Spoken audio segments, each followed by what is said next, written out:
নমস্কার সবাইকে। তো গতকাল তোমরা দেখলা যে একটা নোটিশ বেরিয়েছে, তোমার 5 তারিখের ইন্টারভিউটা কি কালকে নোটিশ দিল যে এটা একদম সম্পূর্ণরূপে বন্ধ। কারণ দেখাচ্ছে কি? কারণ দেখাচ্ছে হচ্ছে ওবিসি কেস।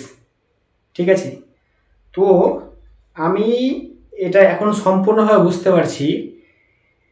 SLST 2 SLST 2 কোনো দিনও সম্পূর্ণ হবে না।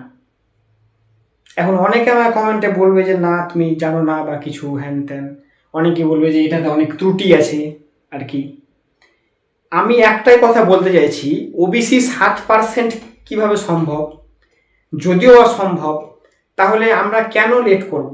ওবিসি 7% যদি দেয়, ওবিসি যদি 7% দেয়, তাহলে একদিকে আমাদের লস হচ্ছে।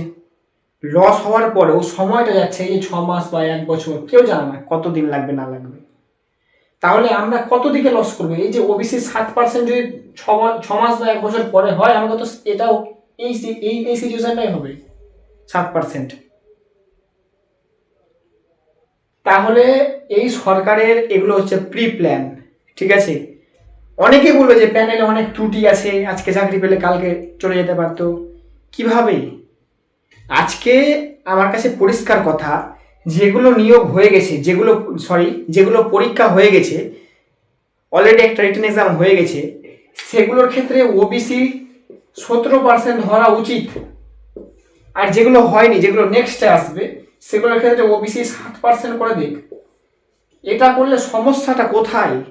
আসল কথা এটা না, আসল কথা এই সরকারের এই কোনো সরকারি চাকরি দেওয়ার কোনো রকম মানসিকতা নেই। এটা শুনতে খারাপ লাগলেও বাস্তব কথা। এই সরকারের 17% আর 7%-এর ঝামেলা কিছুদিন আগে একটা নোটিশের মাধ্যমে আসলো। ঠিক আছে, মিটলো, 7% দিয়েই যদি বের করতে ওদের ইচ্ছা হয়, এমনিতেও লস হচ্ছে, তাহলে বেরটা করুক। তাও করলো না, দেখাচ্ছে ওবিসি কেস। তোমরা অনেকেই বলছো যে 10 নম্বরের প্যানেলের বাতিল হয়ে যাবে, প্যানেল বাতিল, এই 10 নম্বর এক্সপিরিয়েন্সের বাতিল হবে, এক্সপিরিয়েন্সের বাতিল হওয়ার পরে সেটাকে এই হবে। তোমরা একবার ভেবে দেখছো এটা সম্পূর্ণ কোর্টের আন্ডারে চলে গেল। এবার এই যে 10 নম্বর, এটার কিন্তু কেস কিন্তু আজকে থেকে চলছে না। এটার কেস কিন্তু যবে থেকে পরীক্ষাটা হয়েছে তারপর থেকে কিন্তু এটার কেস চলছে। আজ কিছু সুরা হয়েছে। আজকে যদি আমি গত সরকারের কিন্তু সম্পূর্ণ একদম যেরকম পরিস্থিতি করে গেছিল, তার থেকে কিন্তু আমি সম্পূর্ণ রূপে অতিষ্ঠ হয়ে গেছিলাম, যার জন্য আমি বলেছিলাম। কিন্তু আমার এখন মনে হচ্ছে, যদি এর আগের সরকার থাকতো, আমার মনে হয় SLST 2টা 31শে আগস্টের মধ্যে কমপ্লিট করে দিতে পারতো। কিছু করুক বা না করুক, এই SLST 2টা আমার মনে হয় সম্পূর্ণ করে দিতে পারতো। তো একদম কি করলো, কালকে এমন একটা নোটিশ দিল, প্রত্যেকটা শিক্ষার্থী, প্রত্যেকটা ছাত্রছাত্রীদের মনে যা করলো। এই যে সরকার, এই যে শুভেন্দু অধিকারী মহাশয়, এই যে যা বলেছে, চারবার বললো যে আমি প্রতিশ্রুতি দিল যে আমি আসবো ক্ষমতায়, ঠিক করে দেবো। আমাদের মাননীয় শিক্ষামন্ত্রী মহাশয় দীপক বর্মন মহাশয়, তিনি বলছে কি আমি সব জানি, আমার মুখস্থ হয়ে গেছে জানতে জানতে। আরে আপনার যদি মুখস্থ হয়, আপনি এগুলোর ক্ষেত্রে কেন দেখছেন না স্যার? আজকে 7% ধরে যদি বা রেজাল্টটা বের করে, ওকে তো একসময় বের করতে হবে, এই তো সমস্যাটা সুরাহা করতে হবে। আজকে বললো, নোটিশ দিল যে বন্ধ। কতদিনের জন্য বন্ধ কেউ কি জানো? জানো না। তাহলে এবার বলো যে এখানে কি করা যাবে? এখানে এবার কি করা যাবে? কি করবা তোমরা এবার? আমরা কি করবো এবার? কোথায় যাব? একজন সরকার যদি না চায়, একজন সরকার যদি সদিচ্ছা না থাকে যে না চাকরি দিতে হবে, বেকারত্ব কমাতে হবে, ওর তো সদিচ্ছাটাই নেই। অনেকে বলছে যে এটা প্যানেল হলে পরবর্তীকালে বাতিল হতে পারতো। আজকে যে রেজাল্টটা দিল না, আজকে যে গ্রুপ সি আর ডি এর রেজাল্টটা দিল না, এটার কথা ভেবে দেখেছো? এগুলোর নাই SLST 11-12-এর নাই চলছে, 9-10 ইন্টারভিউ শুরু হবে, এদের কথা ভেবে দেখেছো? এদের রেজাল্টই দিল না, তাহলে এদের রেজাল্টটা কোথায় যে দাঁড়ালো?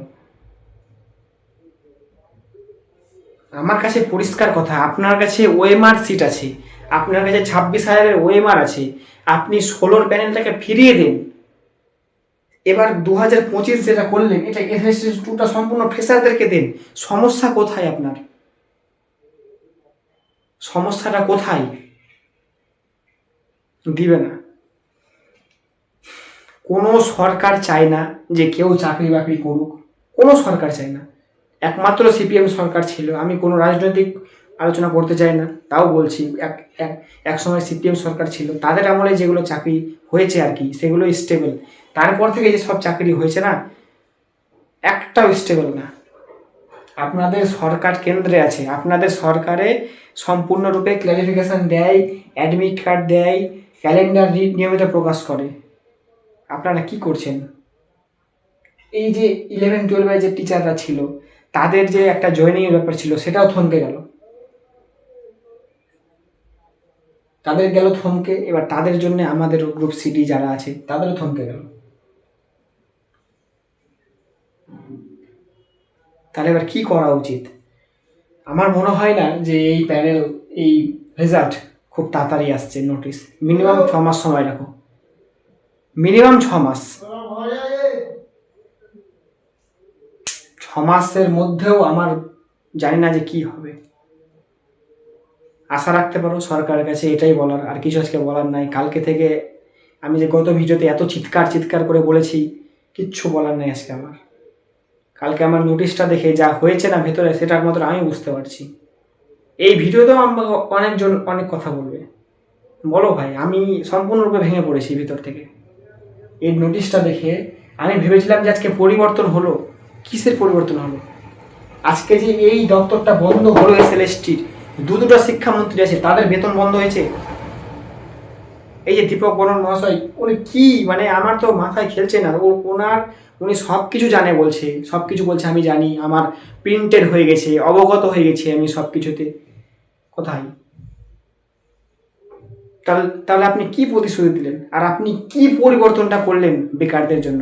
মনে রাখবেন, আপনারা 2016 সালের এই এসএসসির জন্যে এবং এর ওপর ভিত্তি করে একটা কিন্তু মূল কারণ আপনার সরকারে আসার, আপনি এদের সঙ্গে আবার বেইমানি করছেন আজকে।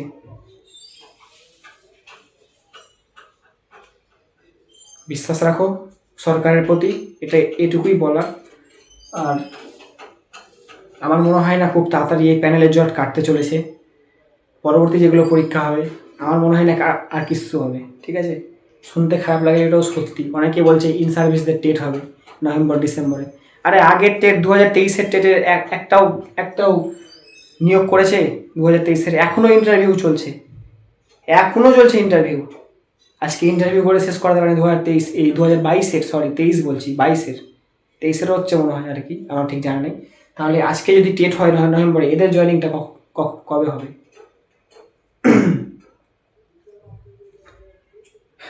কিছু বলার নাই। আমার মনে হয় আগস্ট মাসেই রাজ্য সরকার যেতে চলেছে সুপ্রিম কোর্টে, দেখো সেখানে কি হয়। আর আমি এই রিলেটেড কোনো ভিডিও আনবো না, আমি সম্পূর্ণরূপে ভেঙে পড়েছি। নমস্কার।